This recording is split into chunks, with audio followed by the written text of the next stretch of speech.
제 커리어를 보면 되게 막 이렇게 지그재그예요. 막 이렇게 미국에 있을 때는 브랜드랑 편집을 하다가 현대카드는 워낙에 넓은 스펙트럼의 일을 하는 데니까 다 봤죠. 뭐 카드 만드는 것부터. 지금은 내려와서 학생들을 이제 3년째 가르치고 있는 상황인 거죠.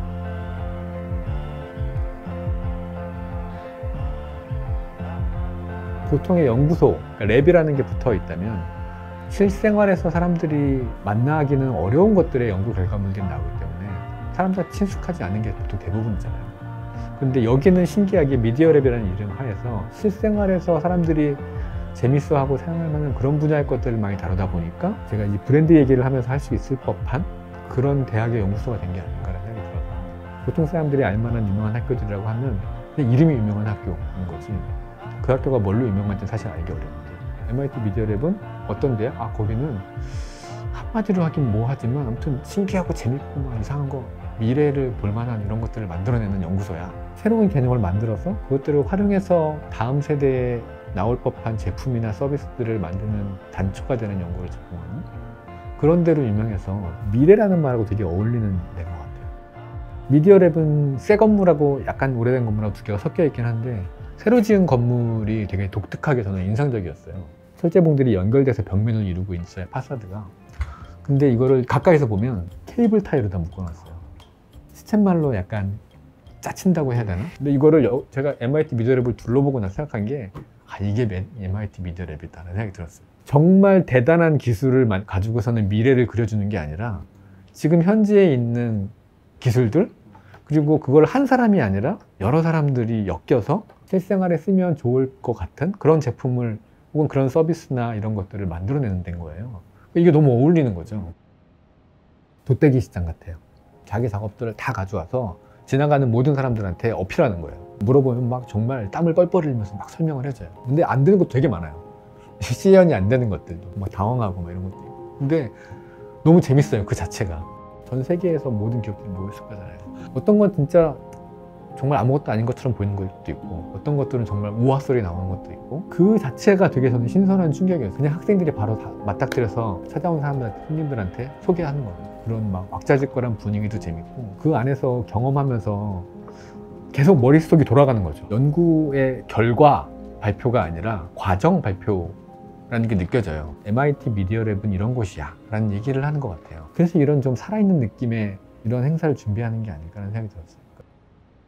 보통의 교육이라는 게 수직이잖아요. 수직. 위에서 교수부터 시작해서 학생들로 뭔가를 이렇게 떨어뜨려주는 그런 방식이라면 여기는 교수들은 다른 데로 가지 않도록 이런 정도의 관리만 해주는 것 같고 이 안에서 연구원들끼리 시너지를 내서 다양한 방면으로 막 튀어나가길 바라는 것 같다는 생각이 들었어요. 근데 그게 미래인 것 같거든요. 미래가 꼭 절로 가야 되는 건 아니잖아요. 우리는 절로 가야 돼! 이거는 미래는 아닌 것 같거든요. 미래는 막 이렇게 펼쳐나가는 거니까 그거를 보여주려고 하는 게 아닌가? 라는 생각이 들었고 여기 되게 유명한 그 휴허 교수라고 있거든요. 양쪽 무릎 아래 양쪽 다리가 없는 사람이에요. 근데 거기 의족을 다루고 있거든요. 두 개의 로봇으로 만든 의족을. 그 사람이 17살에 미국에서 제일 유망한 산악 등반가였는데 동상으로 다리가 두 개 다 잘린 거예요. 다시 등산을 하고 싶은데 자기한테 맞는 의족이 없어서 자기가 직접 만들기 시작했고 MIT 지금 미디어랩의 그 한 파트를 맡고 있는 분이거든요. 그분이 연구실 자기 방 안에서 다리를 이렇게 걷고 이렇게 앉아 있는데 두 다리가 다 의족인 걸 본 거예요, 제가. 그래서 너무 충격 먹었었거든요, 그 당시에. 로보트가 산업에 쓰인다던가 뭔가 좀 거창한 얘기를 한다면 여기는 너무 생활에 와닿는 로봇인 거예요. 주변에 팔다리가 사고에 의해서든 선천적인 잘못된 사람들이 되게 많이 있고 그런 사람들한테 필요한 것들을 만들어서 여긴 제공할 수 있는 그런 데잖아요.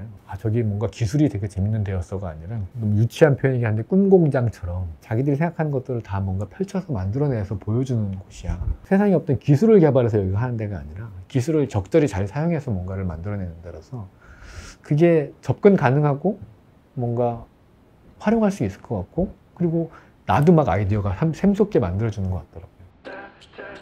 대학이 브랜드를 갖는다는 건 되게 중요한 일인 것 같고 점점 그게 중요해질 것 같아요. 브랜드가 그런 거잖아요. 쓴 사람들이 그게 그런 거야 라고 얘기를 하고 그래서 너무 좋아, 또 쓰고 싶어, 소개해주고 싶어, 기억하고 싶어, 이게 브랜드잖아요.